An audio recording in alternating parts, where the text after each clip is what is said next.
You ask Tiger to solve. This deals with linear equations with one unknown. The final result is m equals 9. Let's solve it step by step. Swap sides. Group all constants on the right side of the equation.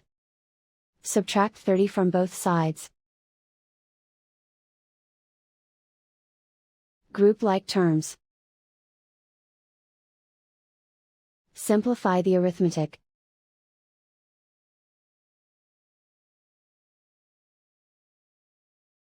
Isolate the m. Multiply both sides by inverse fraction 3 over -2. Move the negative sign from the denominator to the numerator. Group like terms. Multiply the coefficients. Simplify the arithmetic.